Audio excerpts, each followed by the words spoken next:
अवधूत चिंतन श्री गुरु देवदत्त श्री स्वामी समर्थ स्वामी शिवामार्ग या माझ्या यूट्यूब चॅनलमध्ये आपल्या सर्वांचं खूप खूप मनापासून स्वागत आहे.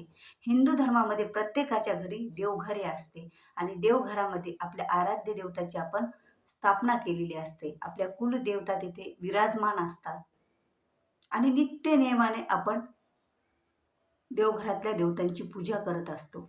आता पूजा करायची 3 प्रकार असतात. तर एक म्हणजे मानसिक पूजा, दुसरी म्हणजे पंचोपचार पूजा आणि तिसरी म्हणजे षोडोपचार पूजा. रोज आपण देवतांची पंचोपचार पूजा करत असतो आणि कधी सणावाराला आपण षोडोपचार पूजा करत असतो किंवा एखादी नवीन देवताची मूर्ती आपल्या घरात आणली किंवा एखाद्या देवतांच्या जन्मदिवशी आपण देवतांची षोडोपचार पूजा करत असतो. आणि मानसिक पूजा तर आपण प्रवासात असेल आणि आपल्याला पूजा करायची रोजची सवय असेल आणि पूजा जर आपल्याला मनातून करायची असेल तर आपण मानसिक पूजा करतो. मनातल्या मनात पूजेचं तसं आपल्या ध्यान करतो. अशा प्रकारे आपण देवतांची रोज पंचोपचार पूजा करत असतो. आता पंचोपचार पूजा करायची म्हणजे काय, तर रोज देवांना आपण जेव्हा स्नान घालायचं, स्नान घातल्याच्या नंतर त्यांना त्यांच्या जागेवर व्यवस्थित ठेवून म्हणजे थोड्या खाली अक्षता टाकून त्यांना तिथे व्यवस्थित म्हणजे विराजमान करायचं. अक्षता म्हणजे त्यांना आसन, असं खाली तर आपला एक कोरा कपडा टाकलेलाच असतो.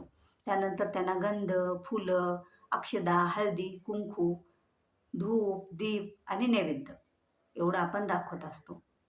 आता एवढं दाखवताना आपल्याला आणि आपला जेव्हा आपण देवताची पूजा करतो त्यावेळेला घरात आपल्या धूप लावलेली पाहिजे, अगरबत्ती लावलेली पाहिजे, आपला दिवा चालू पाहिजे आणि त्यानंतर आणि विशेष आपल्या कपाळाला गंध, हळदी, कुंकू पाहिजे आणि त्यानंतरच आपण ह्या देवतांची पूजा करू शकतो. पुरुष जर पूजा करत असतील तर त्यांच्या कपाळी गंध, महिला जर पूजा करत असली तर हळदी कुंकू लावल्याशिवाय पूजा करायची नाही. ही चूक टाळायची. कारण आपण अंघोळ करून यायची आणि घाई देवांच्या पूजेला बसायचं. किती घाई असो, पहिले आपल्या कपाळी हळदी कुंकू लावून नंतरच आपण पूजेला सुरुवात करायची, सौभाग्यवती स्त्रियांनी.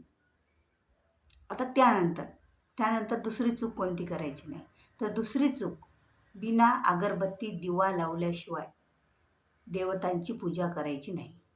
आणि दुसरी चूक, आपण ज्या आदल्या दिवशी देवतांना फुले वाहिलेली असतात, कधी कधी तर हिवाळ्यात पावसाळ्यात ते फुलं सुकत नाही, तर बऱ्याच महिला ते फुलं डबल वाहतात.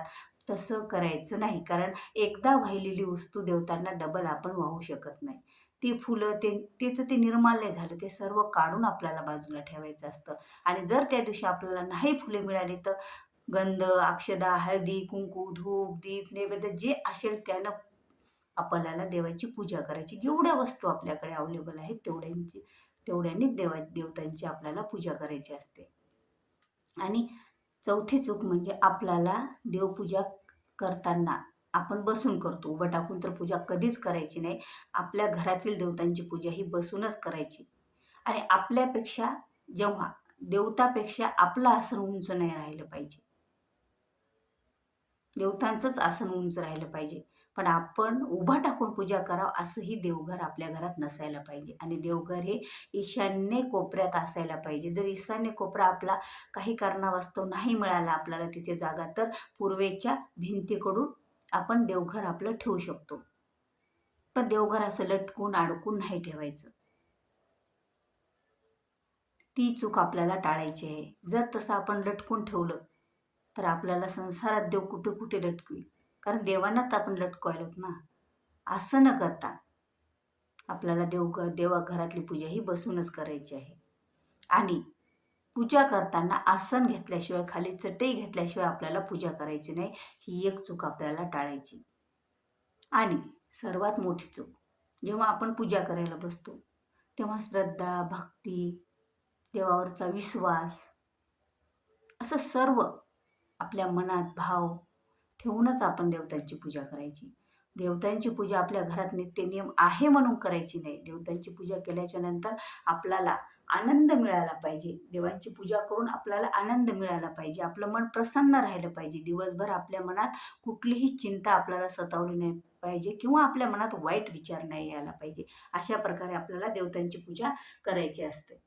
आणि जेव्हा पूजा करताना, आता हे तर छोटे छोटे नियम झाले, पण तेव्हा पूजा करताना आपलं मन लागलं पाहिजे. आणि असं की आता एखाद्या वेळेस आपण देवताची पूजा करताना एखाद्या वेळेस आपल्या देव हातातून निसटला किंवा ह्या देवतेला गंध लावायचे, ह्या देवतेला हळदी कुंकू लावलं, कोणती तरी काही चूक झाली आपल्या हातून, तर तेव्हा फक्त प्रार्थना करून माफी मागायची. कुठलीही शंका आपल्या मनात ठेवायची नाही की आता माझ्याच्यानं असं झालं तर माझं कसं होईल. काही नाही. देव हे देवाचं आणि आपलं नातं असं अतूट आणि विश्वासाचं असतं. जेव्हा आपण देवाला प्रार्थना करतो की माझ्याकडून ही चूक झाली ती माफ करा, त्यावेळेला नक्कीच देव आपली चूक माफ करत असतात.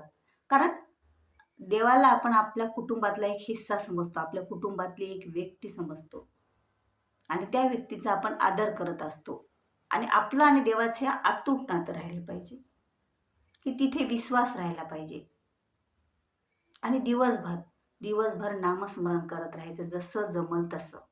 मनातल्या मनात जेवढं नामस्मरण केल्याच्या नंतर आपलं मन जेवढं प्रसन्न राहतं तेवढं कशानंच मन आपलं प्रसन्न राहत नाही. आणि विशेष आता पूजा झाली, पूजा झाल्याच्या नंतर आपण जे पूजेला नैवेद्य दाखवतो पूजा झाल्याच्या नंतर, तो नैवेद्य आपल्या घरातील व्यक्तीने सर्वांनी खायचा. जर आपल्याला त्या दिवशी उपवास असेल किंवा आपल्याला तिथेच ते नैवेद्य राहिला, उघडा राहिला, आपल्या मनात शंका येते, मग कुठली शंका आणायची नाही, तर तो नैवेद्य आपण गाईला सरळ देऊन टाकायचा.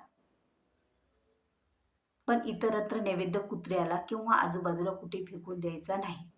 तो नैवेद्य आहे, ते देवाला भोग चढवलेला आहे. ती चूक एक आपल्याला टाळायची आहे देवाची दररोजची पूजा करताना. आणि पूजा केल्याच्या नंतर कधीच आपलं आसन झटकायचं नाही. आता आपण पूजा केली, पूजा उठल्याच्या नंतर आपलं जे आसन चटई असते ना, त्या आल्लात उचलून सरळ घडी करून ठेवायची, त्याला झटकायचं नाही. झटकलं तर आपण जी सेवा, पूजा, ध्यान, मंत्र केलं ते पूर्ण वायाला जात असतं, त्याचं फळ आपल्याला मिळत नसतं. ही चूक आपण टाळायची. आता नियम हे छोटे छोटे आहेत, कधी आपल्या लक्षात नाही राहिलं तर तिथेही शंका आणायची नाही. आज नाही लक्षात राहिलं, उद्या राहील आपल्या. सोडून द्यायचं, देवाला माफी मागायची, देवाला प्रार्थना करायची. अशा प्रकारे रोज आपण आपल्या देवघरात नित्य नियमाने पूजा करायची. कुठलीही मनात शंका न आणता दिवा अगरबत्तीच्या वेळेला पण आपण एखादा मंत्र स्तोत्र पठण करायचं किंवा दिवा अगरबत्तीच्या वेळेला सायंकाळी आपल्या घरात नामस्मरण किंवा शांतता, कोणत्या कटकटी भांडण किंवा टी व्हीचा मोठा आवाजात काहीतरी वेगळं चाललंय टी व्हीमध्ये असं काही लावून ठेवायचं नाही. आपल्याला जर लावायचं असेल तर देवी देवताचे मंत्र स्तोत्र, श्रीसूक्त, व्यंकटेश स्तोत्र असं काही आपण लावू शकतो. एवढे नियम आपल्याला पाळायचे आणि नियम साधे सोपे. आणि नियम जर पाळणं झाले नाही तर मनात शंका आणायची नाही, देवाला माफी मागायची आणि आपले देव आपल्याला माफ करणारच. कारण आपलं आणि देवाचं हे नातं असं जडलेलं पाहिजे, एवढं विश्वासाचं पाहिजे की जेव्हा आपण देवाला प्रार्थना करतो डोळे मिटून, तेव्हा देव साक्षात माझ्या पुढे उभा आहे आणि मी केलेली प्रार्थना देव ऐकत आहेत अशी भावना आपल्या मनात ठेवायची. निश्चितच आपल्यावर देव प्रसन्न राहतात आणि आपल्या घरावर, आपल्या वास्तूवर, आपल्या कुटुंबातील सर्व व्यक्तीवर त्यांचा आशीर्वाद राहतो. व्हिडिओ आवडल्यास व्हिडिओला लाईक करा, शेअर करा, नवीन असाल तर सबस्क्राईब करा. झालेली सेवा श्री स्वामी चरणी अर्पण. श्री स्वामी समर्थ.